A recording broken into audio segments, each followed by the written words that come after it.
Hello and welcome everyone. आज हम discuss करेंगे complete detail about copyright. Copyright basically होता क्या है, क्या इसके मेन है एम है, क्या नेसेसिटी है, इसके अंदर कंपलसरी लाइसेंसिंग को किस तरीके से डिफाइन किया जाता है, इन्फ्रिंजमेंट ऑफ कॉपीराइट क्या है, कौन कौन से मटेरियल्स को कॉपीराइट के अंदर कंसिडर किया जाता है। इसके अलावा कॉपीराइट एक्ट के बारे में देखेंगे। कंप्लीट डिटेल हम आज के इस वीडियो लेक्चर में कॉपीराइट के बारे में देखने वाले हैं। सबसे पहले तो प्रीवियस वीडियो लेक्चर्स को देख के आपको पता लग गया होगा कि एक्चुअल में कॉपीराइट होता क्या है। इसकी डेफिनेशन हमने बार बार डिस्कस की है। कॉपीराइट बेसिकली एक एक्सक्लूसिव राइट है, या हम बोल सकते हैं इंटेलेक्चुअल प्रॉपर्टी राइट है, जो कि किसी ऑथर को दिया जा सकता है, किसी डिज़ाइनर को, म्यूजिशियन को, साउंड रिकॉर्ड करने वाले को। इसके अलावा पहले जब स्टार्टिंग में कॉपीराइट को इंट्रोड्यूस किया गया था तब सिर्फ इसमें लिटरेरी एंड आर्टिस्टिक वर्क के ऑनर्स के लिए ही कॉपीराइट जो है वो पर्टिकुलर बनाया गया था। लेकिन उसके बाद में इसमें after a time computer software के प्रोडक्ट्स के बारे में जो लोग क्रिएशन करते हैं उनको भी कॉपीराइट दिया जाने लगा। तो अगर हम इसकी डेफिनेशन देखें तो ऑथर्स को artist, architects, designer, dramatists, musician, sound record करने वाले, इन सब के दिमाग की क्रिएशन को प्रोटेक्ट से रिलेटेड जो भी एक्सक्लूसिव राइट्स प्रोवाइड किए जाते हैं उन्हें ही हम कॉपीराइट बोलते हैं। ठीक है। मेन एम और नेसेसिटी क्या है कॉपीराइट की? देखो, अगर हम किसी भी पर्टिकुलर पर्सन को कोई भी इंटेलेक्चुअल प्रॉपर्टी राइट प्रोवाइड कर रहे हैं, इसका बेसिक सा मतलब ये हुआ कि हम उसे उसकी क्रिएशन के बेसिस पे हम उसको प्रोटेक्शन दे रहे हैं, जिससे अल्टीमेटली होगा क्या कि और जो सोसाइटी के लोग हैं उनमें भी एनकरेजमेंट होगा कि हमें भी कुछ ऐसा क्रिएटिव चीज़ें करनी चाहिए। तो सोशल और इकोनॉमिक डेवलपमेंट होता है। ऑब्वियस सी बात है, जो भी कॉपीराइट मैटर होगा या फिर पेटेंटेबल मैटर होता है, ये सारी चीज़ों को इसलिए एक्सक्लूसिव राइट्स प्रोवाइड किए जाते हैं ताकि इनको जब मार्केट में लाया जाए तो ये सोसाइटी के वेलफेयर के लिए यूज़ हो सके। तो सेम थिंग कॉपीराइट के साथ में भी है कि इस पूरी प्रोसेस में क्रिएटिविटी को प्रोटेक्शन मिलता है और एनकरेजमेंट मिलता है, जिससे अल्टीमेटली सोशल और इकोनॉमिक डेवलपमेंट होता है और उन पर्सन्स की क्रिएटिविटी में और भी ज़्यादा इंक्रीमेंट देखने को मिलता है और दूसरे जो आसपास के लोग हैं उनमें भी क्रिएशन और क्रिएटिविटी करने की भावना उत्पन्न होती है। अब आता है कि कौन कौन से मैटर को कॉपीराइट के अंदर प्रोटेक्ट किया जा सकता है। तो देखो, बेसिकली हम बोल सकते हैं कि जो भी आर्टिस्टिक और लिटरेरी वर्क से रिलेटेड जो वर्क है उसे हम कॉपीराइट प्रोटेक्शन के अंदर इन्वॉल्व कर सकते हैं। इस कॉपीराइट वर्क में चाहे पर्टिकुलर जो भी आइडिया दिखाया गया है उसमें नोवेलिटी हो या ना हो, लेकिन वो जिस वे में प्रेजेंट किया गया है वो वे ऑथर का ओरिजिनल क्रिएशन होना चाहिए। हम उस काम के लिए भी कॉपीराइट जो है राइट वो प्रोवाइड करवाते हैं। फिर है ओरिजिनल वर्क जिनको प्रोटेक्शन के राइट्स दिए गए हैं। तो हमने अभी बात की लिटरेरी और आर्टिस्टिक वर्क के साथ में अभी नाउ ए डेज कंप्यूटर प्रोग्रामिंग को भी इसके अंदर इन्वॉल्व कर दिया गया है। बाकी म्यूज़िक, ड्राइंग, पेंटिंग, इन सब के लिए कॉपीराइट दिया जाता है। फिर आता है कॉपीराइट एक्ट 1957। तो कॉपीराइट एक्ट 1957 में आया था, जो इंडिया में 1958 से लागू हुआ था। इसमें कई बार अमेंडमेंट भी देखने को मिलते हैं। आपको पता है, अगर कोई एक एक्ट बन जाता है तो उसके बाद उसमें समय के साथ में अगर किसी पर्टिकुलर रूल में अमेंडमेंट करने की रिक्वायरमेंट होती है तो टाइम टू टाइम उसमें चेंजेस होते रहते हैं। तो इसमें भी 2012 में जो अमेंडमेंट किया गया उसमें डिजिटल टेक्नोलॉजीज़ को इंक्लूड किया गया और इसमें असाइनमेंट और लाइसेंस की विधियों में भी चेंजेस किए गए। अभी हम देखेंगे आगे की वीडियो लेक्चर में कि असाइनमेंट और लाइसेंसिंग का यहाँ पर क्या मतलब है। और इसमें बताया गया कि कॉपीराइट एक्ट सिर्फ उन्हीं वर्क्स पर लागू होगा जो कि सबसे पहले इंडिया में प्रकाशित किए गए होंगे। फिर आता है कॉपीराइट की ऑनरशिप। देखो, किसी भी काम का जो ऑनर है वो उसका ऑथर ही माना जाएगा, लेकिन यदि ऑथर किसी कॉन्ट्रैक्ट ऑफ सर्विस के अधीन एम्प्लॉयमेंट में रहते हुए वर्क पूरा करना चाहता है तो फिर उस कंडीशन में उस एम्प्लॉयर को ही उसका फर्स्ट ओनर माना जाएगा। अगर कहीं पे गवर्नमेंट की बात है तो सरकारी कार्य जितने भी होंगे, गवर्नमेंट जो वर्क्स होते हैं उनमें कॉपीराइट की ऑनरशिप गवर्नमेंट के पास ही रहेगी। तो हमें पता होना चाहिए कि किन किन केसेस में कॉपीराइट की ऑनरशिप किन किन के पास रहती है। ठीक है। उसके बाद में अगर हम देखें कि ऑथर का बेसिक सा मतलब क्या है, तो किसी भी ड्रामेटिक कार्य में उसको क्रिएट करने वाला, उस काम को क्रिएट करने वाला जो पर्सन है उसे ही ऑथर माना जाता है। फिर आते हैं कॉपीराइट में हम डिफरेंट टर्म्स को देखते हैं, लाइक ट्रांसलेशन हो गया, एडेप्टेशन हो गया, मोरल राइट्स हो गया। तो ये क्या होता है। बेसिकली देखो, ट्रांसलेशन का मतलब क्या होगा कि अगर किसी काम को ओरिजिनल रूप के अलावा किसी दूसरी भाषा में भी, जैसे मान लो कि कोई सपोज कोई एक मूवी है वो हिंदी में बनी है, फिर उसका दूसरी भाषा में उसका मॉडिफिकेशन करके और थोड़ा सा उसको डिफरेंट वे में रिप्रेजेंट करना, स्टोरी वही है पर उसको रिप्रेजेंट करने की जो लैंग्वेज है वो दूसरी हो सकती है, उसे बोलते हैं ट्रांसलेशन।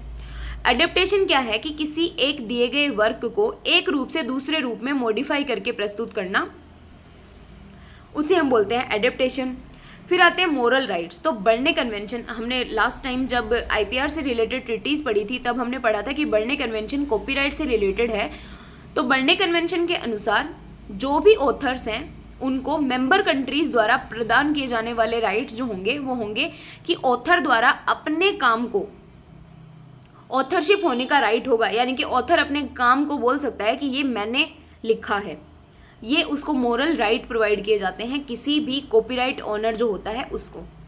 यदि कोई ऑथर के कार्य में ऐसे चेंजेस करे जो कि उसकी, हम बोलते हैं ना, मान हानि हो या फिर उसकी प्रसिद्धि के विरुद्ध हो, तो जो पर्टिकुलर ऑथर है वो इसका अपने लिए वो डिफेंड कर सकता है, ठीक है, उसको विरोध करने का अधिकार होता है। ये मोरल राइट्स किसी भी कॉपीराइट ओनर को दिए जाते हैं कि वो उसके पास ये राइट्स हैं, वो ऐसा ऐसा कर सकता है। अगर उसे लग रहा है कि उसका पर्टिकुलर इस चीज़ को लेकर कुछ पर्सन समाज में ऐसा काम कर रहे हैं कि उसकी प्रसिद्धि कम हो रही है, तो वो उसका विरोध कर सकता है। मोरल राइट्स बेसिकली लेखक के स्पेशल राइट्स भी इनको बोला जाता है, क्योंकि इन राइट्स का यूज़ व्यक्ति तभी करता है जब वो अपने आर्थिक अधिकारों को भी ट्रांसफर कर चुका होता है। एक बात आपको ध्यान में रखनी है कि जब कॉपीराइट ओनर है वो किसी दूसरे पर्सन को भी अपना कॉपीराइट जो है वो हैंडओवर कर सकता है। वो उतने पीरियड ऑफ टाइम के लिए कर सकता है जितने पीरियड ऑफ टाइम के लिए कॉपीराइट लागू होता है। वैसे तो हम देखें तो कॉपीराइट्स का कोई लिमिटेड पीरियड ऑफ टाइम नहीं होता। कुछ लोग बोलते हैं कि डेथ के भी 50 ईयर्स तक कॉपीराइट लागू होता है, लेकिन वो डिपेंड करता है on the basis of work. ये कभी कभी अनलिमिटेड भी हो सकता है। इसके बाद नेक्स्ट आता है पायरेसी। देखो, पायरेसी क्या होता है कि किसी दूसरे व्यक्ति के द्वारा पर्टिकुलर किसी कॉपीराइट ओनर के काम की कॉपी कर लेना, नकल कर लेना, चीटिंग कर लेना और फिर उसको यूज़ करना, इस बात को बोला जाता है पायरेसी। तो कॉपीराइट प्राप्त सामग्री का कमर्शियल प्रोस्पेक्टिव से उसकी कॉपी करना और उसकी कॉपी की हुई सामग्री का कमर्शियल यूज़ करना ही पायरेसी कहलाता है। फिर आते हैं इफेक्ट्स ऑफ पायरेसी। देखो, पायरेसी के ऊपर प्रमोटर्स और कंज्यूमर्स दोनों का इम्पैक्ट पड़ता है। अगर किसी कॉपीराइट ऑनर की पायरेसी या फिर उसका जो पर्टिकुलर प्रोडक्ट है, उसका पर्टिकुलर क्रिएशन है, वो अगर चोरी हो रहा है तो उसको पर्टिकुलर वो मनी नहीं मिल पाएगी जो उसको उस पर्टिकुलर प्रोसेस के लिए मिल रही थी। तो पायरेसी के कारण कंज्यूमर्स को कुछ टाइम के लिए सस्ती सामग्री तो उपलब्ध हो जाती है, लेकिन जब जैसे जैसे टाइम निकलता है वैसे वैसे उसकी जो क्वालिटी है वो डिग्रेड होने लग जाती है और ऑथर को मिलने वाला जो हम बोल सकते हैं जो पारिश्रमिक श्रम है या फिर हम बोल सकते हैं जो मनी उसको मिल रही थी वो भी कम हो जाती है, जिसके कारण क्रिएटर्स को कार्य में निवेश करने का जो इंसेंटिव है वो कम हो जाता है। उसको एनकरेजमेंट ही नहीं रहता है कि मुझे जब मेरे काम के पैसे ही नहीं मिल रहे हैं तो फिर क्या मतलब है ऐसे काम करने का ना। फिर आता है ऑन प्रमोटर्स के ऊपर क्या इफेक्ट पड़ता है। तो पायरेसी के कारण जो भी पैसा आता है उसके ऊपर टैक्स नहीं दिया जाता, क्योंकि वो तो कॉपी की हुई चीज़ें हैं ना, तो इससे गवर्नमेंट का भी अल्टीमेटली देखा जाए तो लॉस होता है। फिर आते हैं कि ऐसे कौन कौन से वर्क्स हैं जिनको कि कॉपीराइट के अंदर प्रोटेक्ट नहीं किया जाता। तो different ideas, procedures, factual information, mathematical concept, क्योंकि प्रोसीजर वगैरह ये हम पेटेंट के अंदर देख लेते हैं। तो कॉपीराइट में हम लिटरेरी और आर्टिस्टिक वर्क को ही मेनली कवर करते हैं। फिर आते हैं कॉपीराइट एक्ट के क्या एडवांटेजेस हैं। तो वही सिंपल सा, हम किसी भी एक्ट को लेके आते हैं उसका सबसे पहला मेन एम तो यही होता है कि उस पर्टिकुलर इंटेलेक्चुअल प्रॉपर्टी राइट्स के लिए समाज में भी थोड़ा एनकरेजमेंट देखने को मिलता है, ताकि और लोग समाज के उपयोगी चीज़ों के लिए क्रिएशन करें और ताकि ओवरऑल जो सोशो इकोनॉमिक डेवलपमेंट है इंडिया का या कंट्री का इंटरनेशनल लेवल पे भी वो ज़्यादा देखने को मिले। तो कॉपीराइट होल्डर की सृजन शक्ति को सुरक्षा और प्रोटेक्शन मिलता है, एनकरेजमेंट मिलता है और दूसरे लोगों में भी थोड़ा ये भावना जगती है कि हाँ हमें भी कुछ ऐसा काम करना चाहिए। इसके अलावा नेचुरल कल्चरल हेरिटेज में भी इंक्रीमेंट देखने को मिलता है। सोशल, इकोनॉमिकल और कल्चरल डेवलपमेंट में भी इसका काफ़ी इंपॉर्टेंट रोल रहता है। कॉपीराइट होल्डर के राइट्स के प्रोटेक्शन के साथ साथ ये पब्लिक के वेलफेयर के लिए भी काम करता है। नेक्स्ट आते हैं rights available to the right holder by copyright. कौन कौन से राइट्स प्रोवाइड किए जाते हैं कॉपीराइट ओनर को? तो पर्टिकुलर कोई पर्सन जो है वो उस पर्टिकुलर कॉपीराइटेड मटेरियल की कॉपीज नहीं बना सकता, ना उनको बेच सकता है। ये राइट्स कॉपीराइट ओनर को प्रोवाइड किया जाता है। ऐसे कार्य करना जो ओरिजिनल वर्क के द्वारा उत्पन्न किए जा सकते हैं। अपने वर्क का इंपोर्ट या एक्सपोर्ट करना, ये पर्टिकुलर कॉपीराइट ओनर के ऊपर डिपेंड करता है कि वो उसको किस तरीके से यूज़ करेगा। वर्क की वो पब्लिसिटी भी कर सकता है। रेडियो और वीडियो द्वारा राइट्स को ट्रांसमिट भी कर सकता है। इन राइट्स को दूसरे व्यक्तियों को सेल भी कर सकता है। हमने अभी बात की थी ना कि कॉपीराइट ओनर अपना कॉपीराइट किसी दूसरे पर्सन को हैंड ओवर भी कर सकता है, ठीक है। अपने वर्क का ट्रांसलेशन और उसका एडेप्टेशन भी कर सकता है। सबसे पहला तो देखो, कॉपीराइट्स को हम बेसिकली कभी कभी नेगेटिव राइट्स भी कहते हैं। क्यों? क्योंकि ये एक्सक्लूसिव राइट्स होते हैं जिनके अकॉर्डिंग कॉपीराइट का ओनर किसी अन्य व्यक्ति को ऐसा कार्य करने के लिए रोक सकता है जिसको करने के लिए वो खुद अथोराइज्ड होता है, इसलिए इन्हें नेगेटिव राइट्स भी बोलते हैं, ठीक है। फिर आता है इंटरनेशनल कॉपीराइट एक्ट, भारत सरकार द्वारा पारित। इसमें क्या है कि बर्न कन्वेंशन और यूनिवर्स कॉपीराइट कन्वेंशन यूसीसी के किसी भी मेंबर कंट्री में जो काम प्रकाशित हुआ है उसको वही बिहेवियर रखना होगा दूसरी कंट्रीज में भी, जो कि इंडिया में सबसे पहली बार जब वो काम प्रकाशित हुआ था, पब्लिश हुआ था, तब करने से मिलता है। मतलब क्या हुआ, जैसे हमने प्रीवियस वीडियो लेक्चर्स में भी डिस्कस किया था कि अगर किसी पर्टिकुलर कॉपीराइट ओनर को या इंटेलेक्चुअल प्रॉपर्टी राइट ओनर को कोई सम्मान यहाँ अपने देश में मिल रहा है, जिस तरीके का अपने इंडिया कंट्री में मिल रहा है, उसी तरीके का जब वो बाहर किसी कंट्री में पब्लिश करता है तो उसे सिमिलर तरीके का बिहेवियर, यानी कि ऐसा नहीं कि उसको मतलब उसके काम को नीचा दिखाया जाए, ऐसा सिमिलर बिहेवियर दूसरी कंट्रीज में भी मिलेगा। ये है इंटरनेशनल कॉपीराइट की चीज़ें के अंतर्गत ये सारी चीज़ें देखने को मिलेंगी। इसके अलावा आता है assignment and licensing of copyright. देखो इसका बेसिक सा क्या मतलब है। इंटेलेक्चुअल प्रॉपर्टी से रिलेटेड कॉपीराइट का ओनर अगर उस कॉपीराइट का यूज करके अपनी इनकम प्राप्त करता है, लेकिन लाइसेंसिंग और असाइनमेंट के द्वारा भी ये आय प्राप्त कर सकता है। अब असाइनमेंट और लाइसेंसिंग का क्या मतलब है? तो असाइनमेंट ऑफ कॉपीराइट का मतलब है कि कॉपीराइट का ओनर अपने प्रॉफिट के पॉइंट ऑफ व्यू से अपने कॉपीराइट को किसी अदर पर्सन को हैंड ओवर कर सकता है, अदर पर्सन को दे सकता है। और ये लागू कितने टाइम ऑफ पीरियड के लिए होगा? जितने टाइम ऑफ पीरियड के लिए पर्टिकुलर पर्सन को कॉपीराइट, सपोज कि मुझे किसी बात के लिए या किसी क्रिएशन के लिए कॉपीराइट दिया गया है, ठीक है। मैं चाहती हूँ कि मुझे और ज़्यादा प्रॉफिट कमाने के लिए या मुझे अपने प्रॉफिट के लिए मैं ये कॉपीराइट किसी दूसरे पर्सन को हैंड ओवर करना चाहती हूँ कि ये तुम रखो और तुम अपना इसका जो भी एडवर्टाइजमेंट करनी है, जो भी इसको पब्लिक वेलफेयर के लिए लगाना है, तुम्हें जैसे यूज़ करना है तुम वैसे इसको यूज़ करो और मुझे पर्टिकुलर इसका इतना प्रॉफिट मिलना चाहिए, तो मुझे ऑटोमेटिकली इसका प्रॉफिट मिल गया। तो उसी तरीके से असाइनमेंट ऑफ कॉपीराइट का मतलब है कि अगर ऑनर अपने प्रॉफिट के पॉइंट ऑफ व्यू से, अपने प्रॉफिट के ऑब्जेक्टिव से कॉपीराइट अदर पर्सन को दे सकता है। कॉपीराइट के असाइनमेंट का जो टाइम पीरियड होगा वो उतना ही होगा, जैसे सपोज मुझे कितने टाइम के लिए मिला था उतने ही टाइम के लिए मैं सामने वाले को हैंड ओवर कर सकती हूँ, सामने वाले को दे सकती हूँ। फिर आता है कि प्रोटेक्शन कितने टाइम के लिए होगा। तो बर्न कन्वेंशन के अकॉर्डिंग तो ये 50 साल के बाद तक का है, लेकिन कॉपीराइट के ओरिजिनल ओनर की शिकायत पर यह पता लगता है कि असाइनी, जैसे असाइनमेंट वो दिया गया है, जिसको ट्रांसफ़र किया गया है कॉपीराइट, उसे हम बोलेंगे असाइनी। तो असाइनी कॉपीराइट के अधिकारों की ठीक रूप से पालना नहीं कर रहा है तो कॉपीराइट ओनर जो है वो इस असाइनमेंट को रद्द भी कर सकता है। फिर आता है कॉपीराइट के ओनर द्वारा लाइसेंस क्या चीज़ होती है। तो ये देखो एक ऐसा डॉक्यूमेंट होता है कि कॉपीराइट ओनर के पास ही उसका कॉपीराइट रहेगा, लेकिन ये दूसरे व्यक्ति को ऐसे अधिकार प्राप्त करता है कि प्रदान करता है जिससे वो कुछ पर्टिकुलर, उस पर्टिकुलर कॉपीराइट से रिलेटेड कुछ काम कर सकता है, कुछ हद तक उसको यूज़ कर सकता है कॉपीराइट को। तो ये एक ऐसा डॉक्यूमेंट होता है जिससे लाइसेंस देने वाले की ओर से लाइसेंस लेने वाले को कॉपीराइट के एक या एक से अधिक हितों के उपयोग करने का अधिकार दिया जाता है। पूरा कॉपीराइट नहीं ट्रांसफ़र किया जाएगा, कुछ पर्टिकुलर बेनिफिट्स जो है वो पर्सन ले सकता है।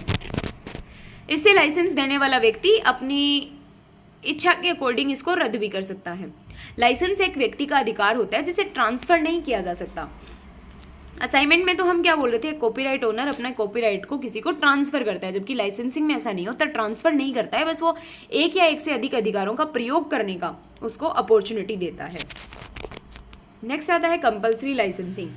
कॉपीराइट ओनर द्वारा वर्क को वापस से यानी कि रीपब्लिश करने से मना करना, वापस से पब्लिश करने की अनुमति ना देना, इन सब के लिए कॉपीराइट बोर्ड कॉपीराइट के ऑनर को सुनने का अवसर प्रदान करता है।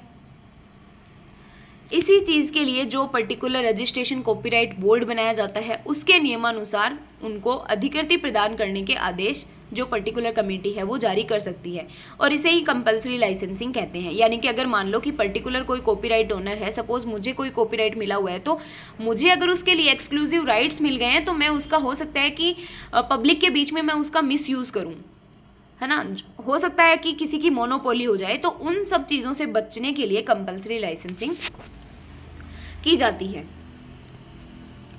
नेक्स्ट हमारा आता है difference between license and assignment of copyright. अभी हमने डिस्कस किया लाइसेंसिंग में क्या होगा, कॉपीराइट को ट्रांसफर नहीं किया जाता है, सिर्फ कुछ अधिकार उसको दिए जाते हैं यूज़ करने के लिए, कुछ कार्यों को वो यूज़ कर सकता है, कुछ काम के लिए कॉपीराइट को यूज़ कर सकता है। जबकि असाइनमेंट में जो कॉपीराइट होता है उसको ट्रांसफ़र कर दिया जाता है। ठीक है, नेक्स्ट आता है copyright office and copyright board. आपको पता है कॉपीराइट एक्ट 1957 के अकॉर्डिंग सेंट्रल गवर्नमेंट और रजिस्टर्ड और कॉपीराइट्स के कंट्रोल में कॉपीराइट ऑफिस होता है। उस कॉपीराइट ऑफिस में कुछ मेंबर्स भी होते हैं, जिसमें एक चेयरपर्सन होता है और 2 to 14 मेंबर्स हो सकते हैं। और बोर्ड का चेयरपर्सन कौन होगा, हाई कोर्ट का कोई जज होगा, रिटायर्ड जज हो सकता है। और रजिस्टर्ड और कॉपीराइट्स ही कॉपीराइट बोर्ड के सेक्रेटरी भी होते हैं। कॉपीराइट बोर्ड का मेन काम क्या है, तो देखो सबसे पहले तो अगर किसी कॉपीराइट की कॉपीज़ हो रही हैं तो उन चीज़ों से लड़ने के लिए या उन चीज़ों का समाधान करने के लिए कॉपीराइट बोर्ड की स्थापना की जाती है। दूसरा, कॉपीराइट से संबंधित जितने भी रिकॉर्ड्स हैं, जितनी भी कॉपीज़ हैं, उनको अवेलेबल करवाना कॉपीराइट बोर्ड का काम होता है। कॉपीराइट को अलग अलग समय पर डिस्ट्रीब्यूट कराना, कितने समय के लिए कॉपीराइट दिया गया था, इन सब चीज़ों को की देखना, ये सारा काम कॉपीराइट बोर्ड का होता है। फिर आते हैं कॉपीराइट सोसाइटीज़। ये बेसिकली सेंट्रल गवर्नमेंट के द्वारा बनाई गई सोसाइटीज़ होती हैं जो कॉपीराइट में अमेंडमेंट एक्ट 1994 के अंतर्गत आती हैं, जिसमें ध्यान रखा जाता है कॉपीराइट सोसाइटीज़ के द्वारा कि एप्लीकेंट जो है उसकी योग्यता क्या है। कॉपीराइट एक्ट के अधीन जो ऑथर्स हैं उनको अलग अलग कॉपीराइट रखने के लिए और लाइसेंसिंग प्राप्त करने के लिए इच्छुक व्यक्तियों के हित में काम करने का काम करती हैं कॉपीराइट सोसाइटीज़। ठीक है, फिर हमारा नेक्स्ट आता है, अगर हम बात करें तो copyright related with computer programming software. देखो अभी हमने बोला कि कंप्यूटर प्रोग्रामिंग को आफ्टर अ टाइम कॉपीराइट के अंदर इन्वॉल्व कर दिया गया था, लेकिन स्टार्टिंग में ये इसके अंडर नहीं था। तो कंप्यूटर द्वारा किसी भी वर्क को कंप्लीट करने के लिए वर्ड्स, कोड्स या फिर किसी अलग रूप में रिप्रेजेंट करने के लिए इंस्ट्रक्शंस का ग्रुप ही कंप्यूटर प्रोग्राम या सॉफ्टवेयर हम उसे बोलते हैं। कंप्यूटर प्रोग्राम की डेफिनेशन कॉपीराइट एक्ट 1957 के लिटरली और वर्क में इंक्लूड हो जाती है। देखो ऐसा होता है कि कंप्यूटर प्रोग्रामिंग अगर हमने एक टर्म यूज़ कर दी तो इसका मतलब यूँ नहीं है कि उसकी सारी चीज़ों को ही इन्वॉल्व कर लेंगे, उसकी भी एक पर्टिकुलर डेफिनेशन होगी कि उसके अंदर आने वाले कौन कौन से पर्टिकुलर प्रोग्राम्स को कॉपीराइट प्रोवाइड किया जाएगा। तो इसकी जो डेफिनेशन है वो कॉपीराइट एक्ट 1957 के लिटरेरी और वर्क में इंक्लूड कर दी गई, बिकॉज ये भी इंटेलेक्चुअल स्किल्स के ही प्रोडक्ट हैं।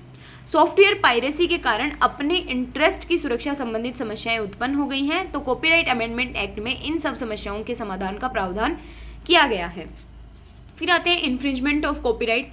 इन्फ्रिंजमेंट का क्या मतलब है, देखो अगर कोई व्यक्ति, सपोज कि आपने कोई आप कॉपीराइट ओनर हैं, लेकिन आपके कॉपीराइट मटेरियल को मैं कॉपी करके उसका यूज़ कर रही हूँ अपने पर्सनल बेनिफिट के लिए, तो ये हो गया कॉपीराइट का इन्फ्रिंजमेंट। तो यदि कोई व्यक्ति ऐसा कर रहा है, कोई पर्सन ऐसा कर रहा है, यदि कोई व्यक्ति किसी कार्य की उल्लंघना वाली प्रतियों को बेचने के लिए बनाता है या फिर उसको अपने पर्सनल बेनिफिट के लिए उसका कमर्शियल लेवल पे यूज़ करता है, तो इसे ही हम कॉपीराइट का इन्फ्रिंजमेंट बोलते हैं।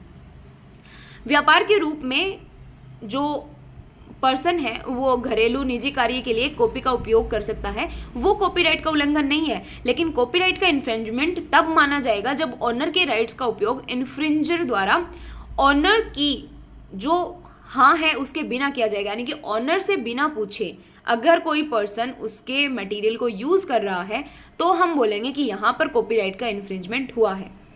अब इंडियन कॉपीराइट एक्ट 1957 के अकॉर्डिंग कॉपीराइट का उल्लंघन तब नहीं माना जाएगा जब कोई स्टूडेंट या टीचर उसको यूज़ कर रहा होगा।